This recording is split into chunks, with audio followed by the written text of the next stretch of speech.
Esse é um vídeo expositório sobre o conteúdo de funções crescentes, decrescentes, não crescentes e não decrescentes, que são todas elas monótonas, sobre funções injetivas, sobrejetivas, bijetivas, sobre composição de funções e, por fim, sobre funções inversas. Primeiro, em funções monótonas. A primeira categoria é uma que nós já temos contato mesmo antes da nomenclatura monótona, funções crescentes. A ideia sobre elas é razoavelmente clara. Lendo as desigualdades da direita para a esquerda, o que nós precisamos é que, se x2 for maior que x1, então f de x2 é maior que f de x1.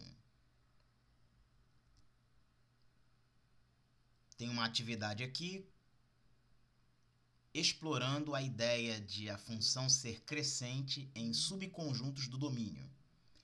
Então, uma função ser crescente no intervalo AB com B aberto e ser crescente também no intervalo BC, agora B e C intervalo fechado, não significa que ela é crescente no intervalo AC. Motivo: ela poderia ser positiva no intervalo AB e crescente, e no intervalo BC ela poderia ser negativa, ainda que fosse uma função crescente, ou seja, que seus valores estivessem aumentando à medida que aumentamos o valor de x. Nessa atividade, a função f de x igual a 2x dos reais nos reais deve ser demonstrada crescente. O que nós precisamos então é mostrar que se x2 é maior que x1, então 2 vezes x2 será maior que 2 vezes x1. Não é difícil de fazer. E aparece aqui na próxima página. Mostrar que a função x² é crescente para os reais positivos, incluindo o zero. Outra forma de dizer, ela é crescente nos reais não negativos.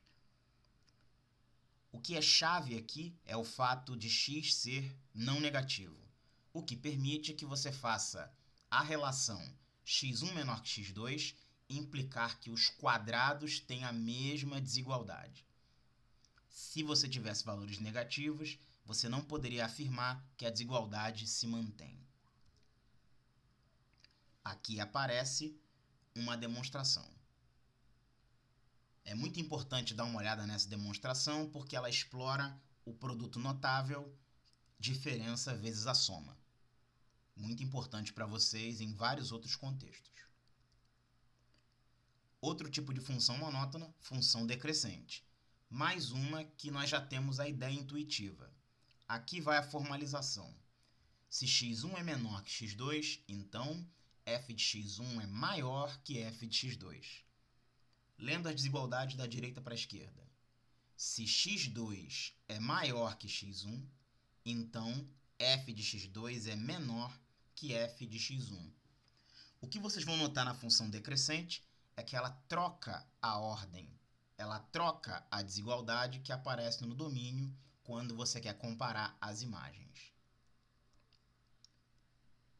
Aí aparece o exemplo da f de x igual a menos 2x, pedindo para vocês mostrarem que ela é decrescente.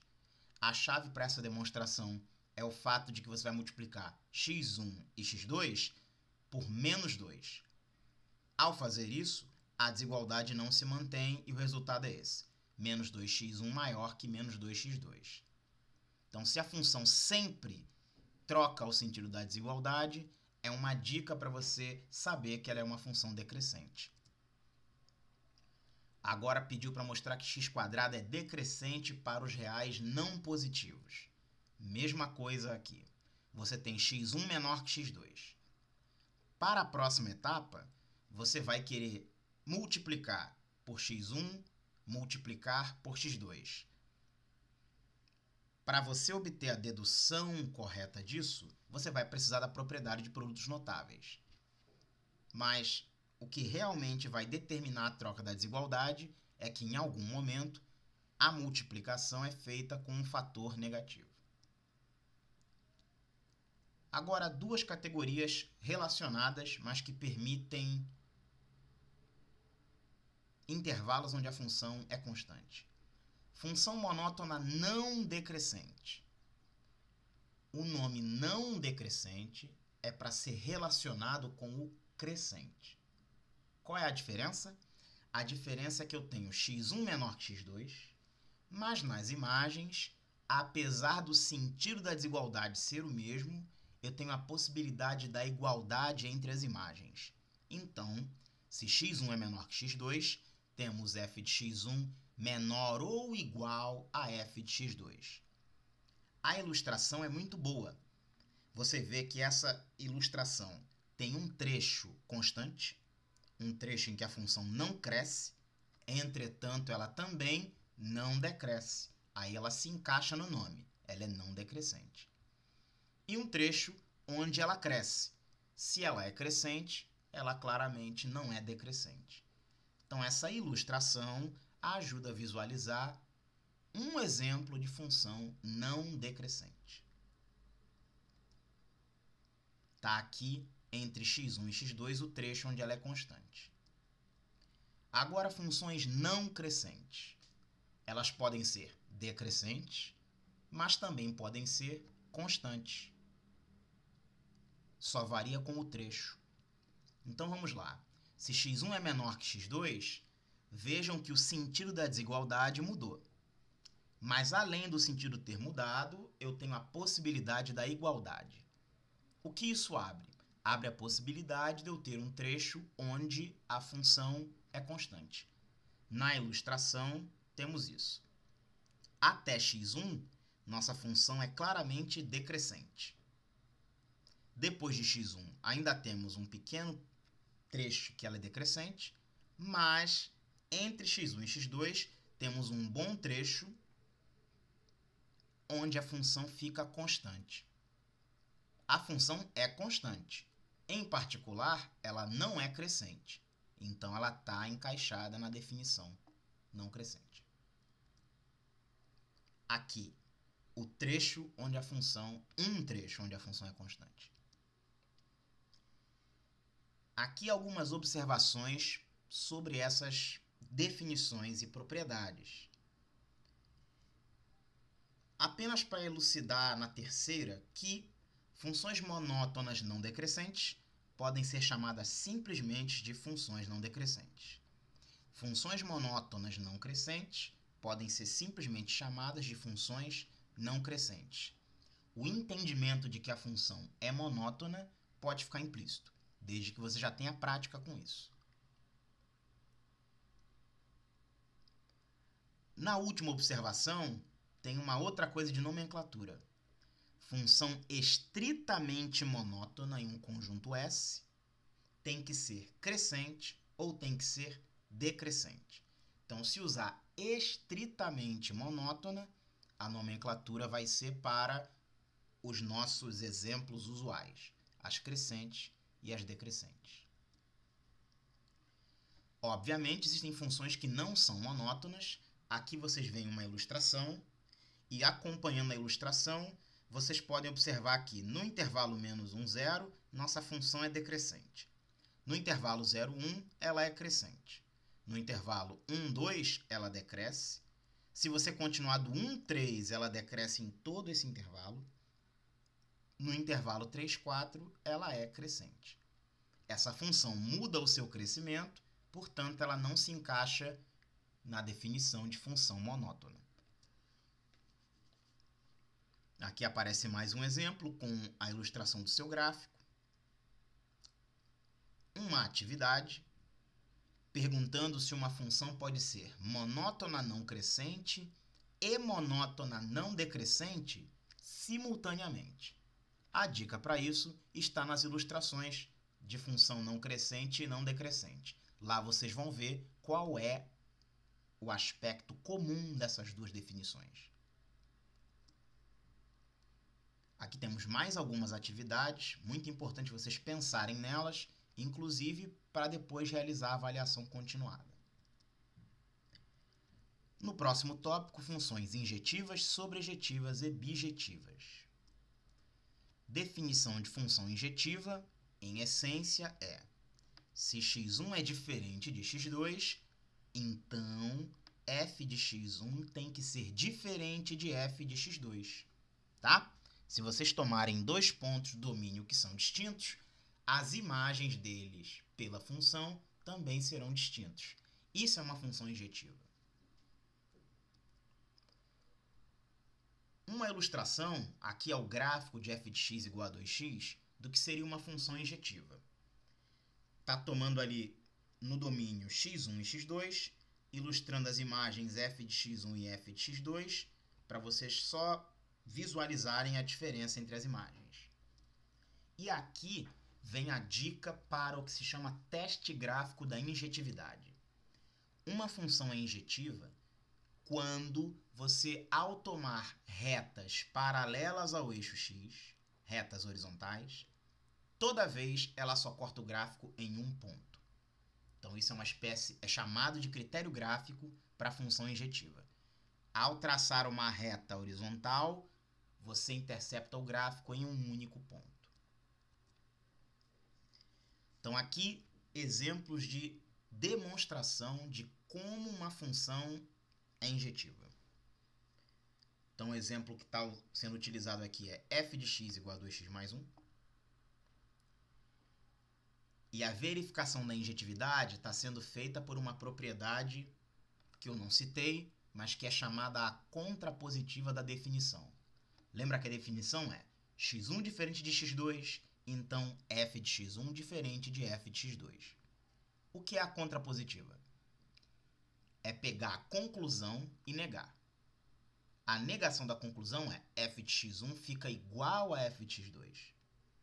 Como é a negação da hipótese? x1 igual a x2. É usando essa caracterização que essa demonstração aqui está sendo feita. Mais uma atividade, mostrar que x² definida nos reais não negativos é injetiva, feita pelo mesmo critério. Toma f de x1 igual a f de x2, conclui que x1 igual a x2. Recurso utilizado, produto notável, diferença vezes a soma. Já apareceu antes, apareceu aqui de novo para a função x². Um exercício, mostrar que se a função é monótona crescente, então é injetiva. Esse critério é importantíssimo para vocês, vale a pena ler essa demonstração com atenção e memorizar esse fato. Se uma função é monótona crescente, ela vai ser injetiva. A demonstração está aqui abaixo e vocês podem, além da demonstração, pensar no que eu chamei de critério gráfico. Uma função que é monótona crescente, cada vez que eu passar uma reta horizontal, eu vou encontrar um único ponto.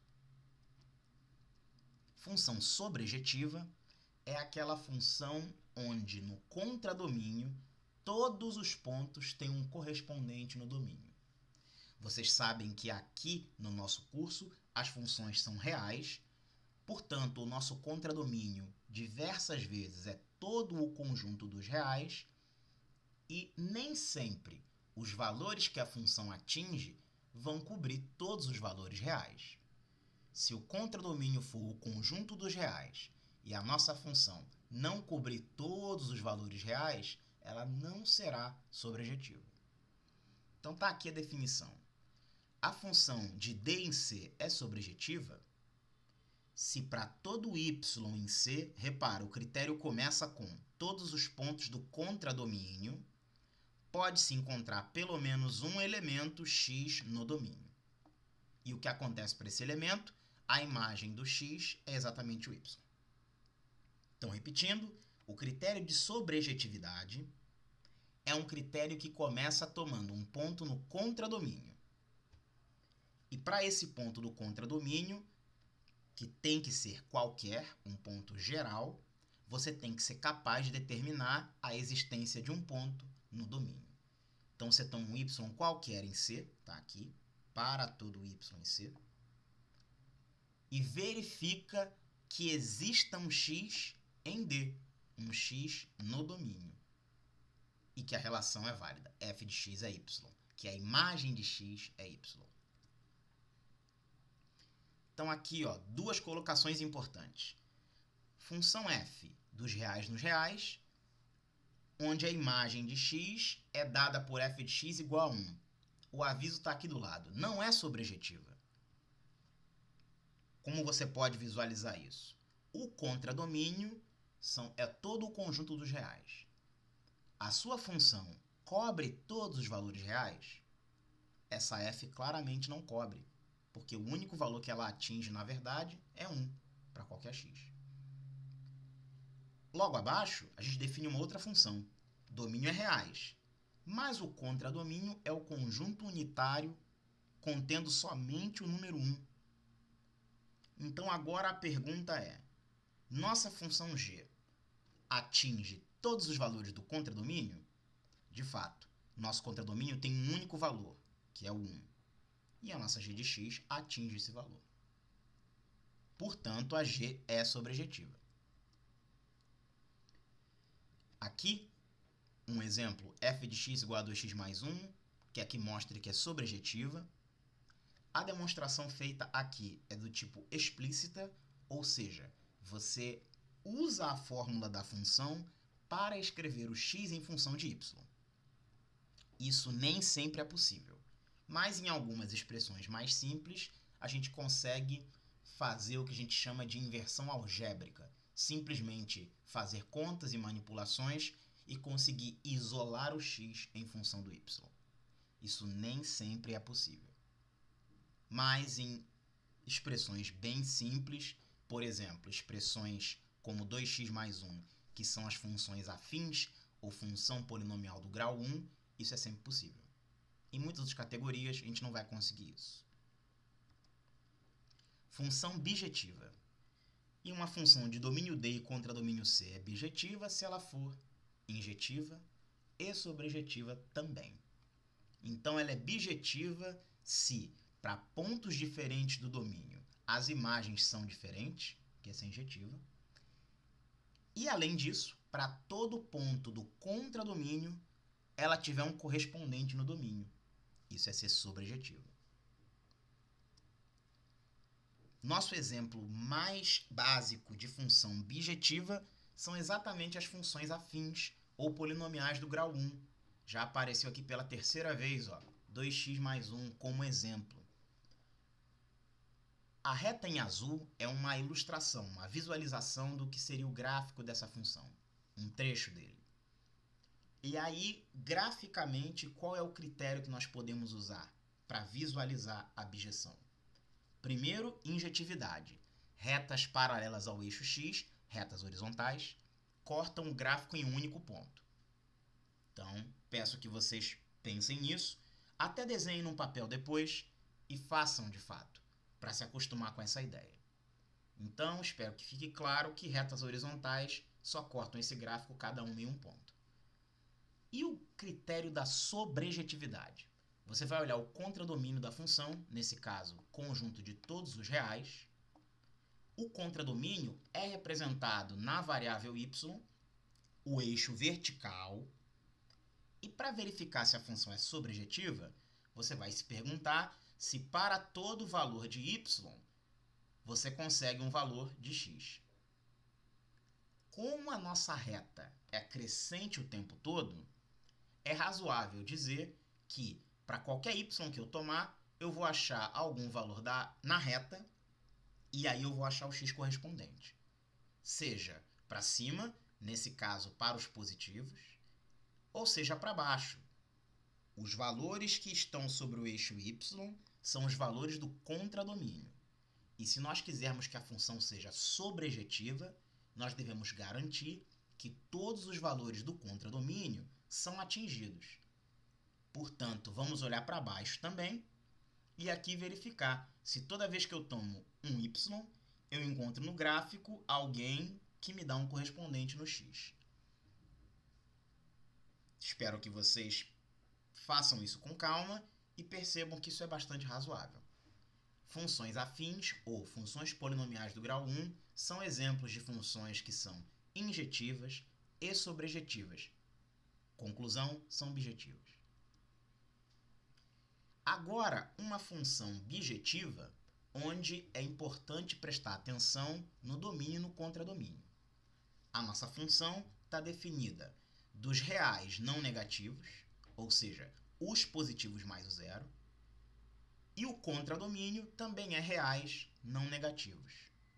Quem é a lei de associação? F de x é x quadrado. Então, olha um trecho do gráfico aqui para vocês. Repara que a nossa função não está definida daqui para trás. Por quê? O domínio é reais não negativos. O domínio começa aqui e vai em frente. E eu queria saber se ela é bijetiva.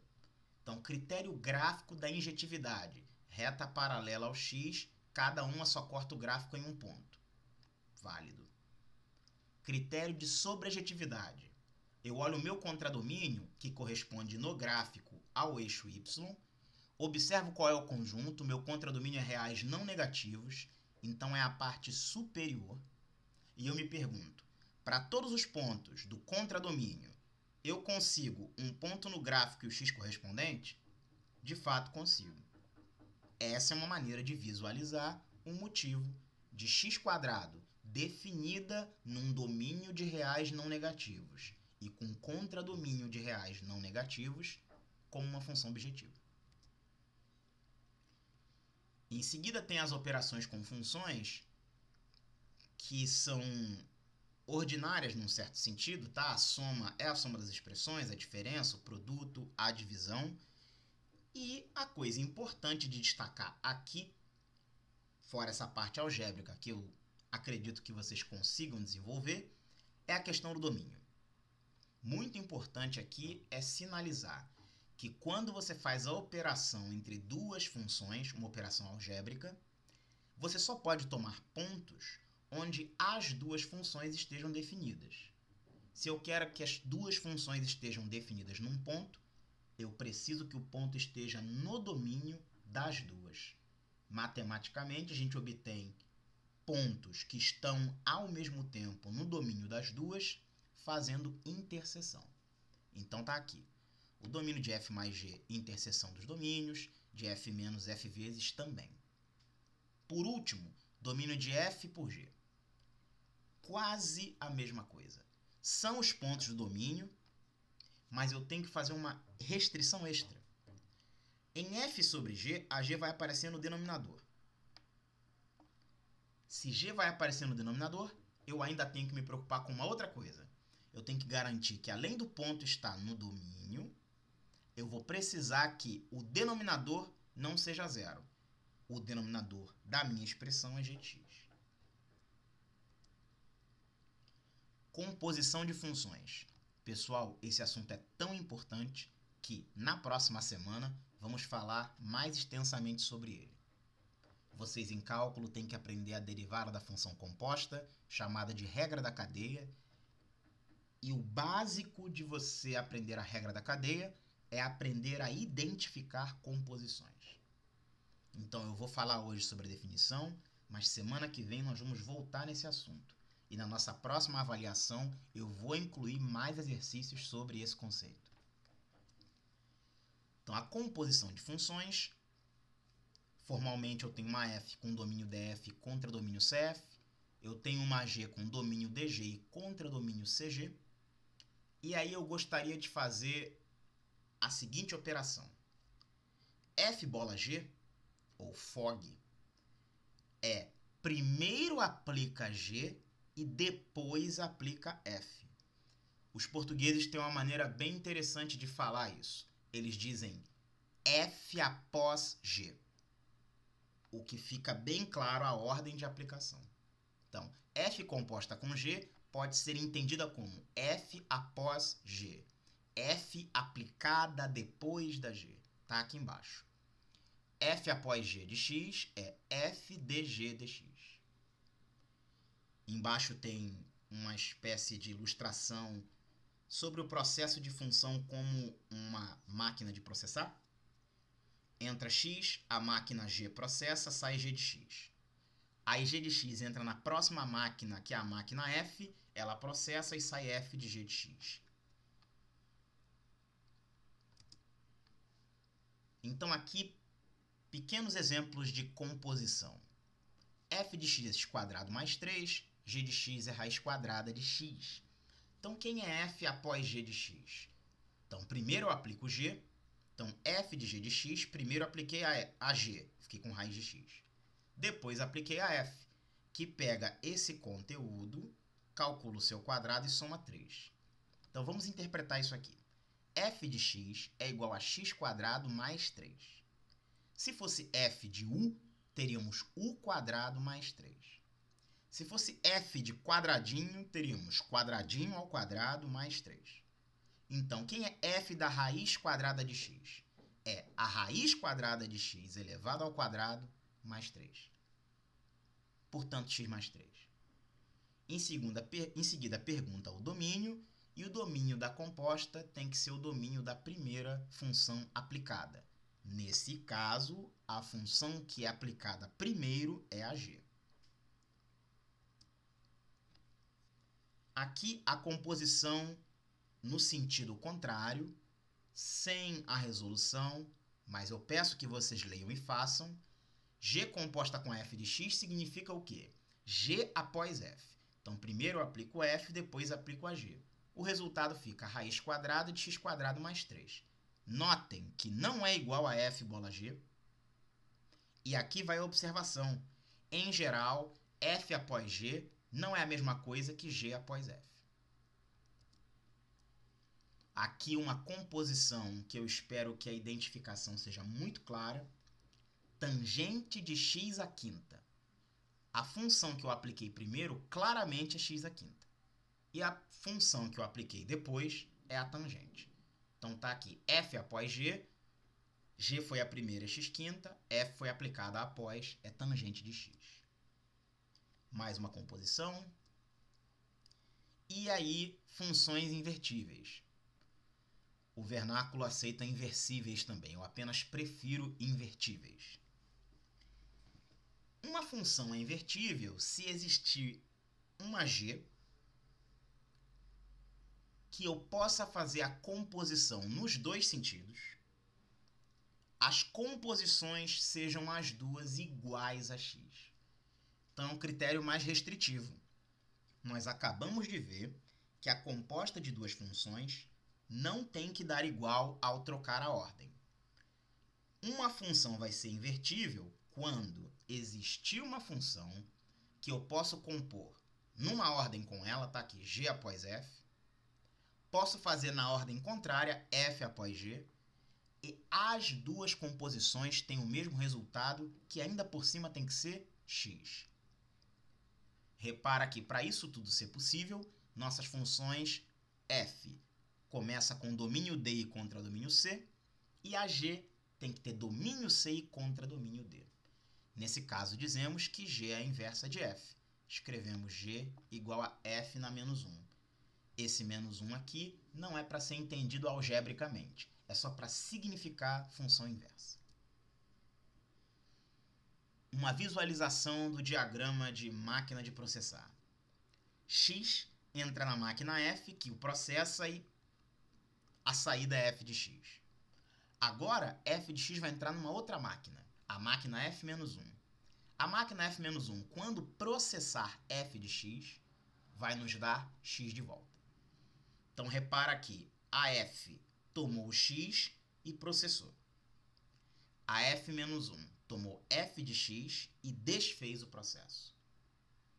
Aí aqui diagramas de Venn significando a f como uma função que leva valores de a em b, e a f inversa, que toma os valores de b e traz de volta nos respectivos valores de a. Aqui, exemplos de funções que possuem inversa. Olha ela aqui de novo. F de x igual a 2x mais 1. Nossas funções afins, funções polinomiais do primeiro grau, estão aqui aparecendo várias vezes. Então, novamente, é uma função que tem inversa. Para calcular essa inversa, a conta utilizada foi a mesma para provar a sobrejetividade. E embaixo, as composições são feitas para mostrar que se eu compuser g após f, o resultado é x. E se eu compuser f após g, o resultado também é x. Aqui uma caracterização de funções inversíveis ou invertíveis. Uma função tem inversa se e somente se for bijetiva. Lembrando o que é ser bijetiva? injetiva e também sobrejetiva. Está aqui completando a definição. Injetiva é: se x1 é diferente de x2, a imagem f de x1 é diferente da imagem f de x2. Além disso, sobrejetividade é um critério que começa no contradomínio. Para todo y no contradomínio, existe pelo menos um x no domínio que o corresponde pela f. Uma pergunta para reflexão: toda função invertível é crescente em R ou decrescente em R? Vamos lá. Essas funções com domínio R e contradomínio R. Será que para ser invertível elas têm que ser crescente em R ou têm que ser decrescente em R? E tá aqui, né? Provar se é falso e verdadeiro. Vale a pena pensar nessa questão. E uma coisa importante aqui é lembrar que o critério em intervalos separados nem sempre serve como critério para todo o domínio. Já falamos disso no caso de função crescente. Imagina uma função que para x menor que zero sempre é positiva e crescente. Agora, para x maior que zero, ela também é sempre negativa, mas sempre crescente. Essa função não vai ser crescente em todo o seu domínio, porque claramente, se eu tomar x negativo, a imagem é positiva. Se eu tomar x positivo, a imagem será negativa. E vai quebrar a definição de ser crescente. Isso é uma dica, é importante que vocês já façam com calma e pensem nessa pergunta. O que eu estou tentando explicar é que a resposta basicamente é falso. A resposta é não.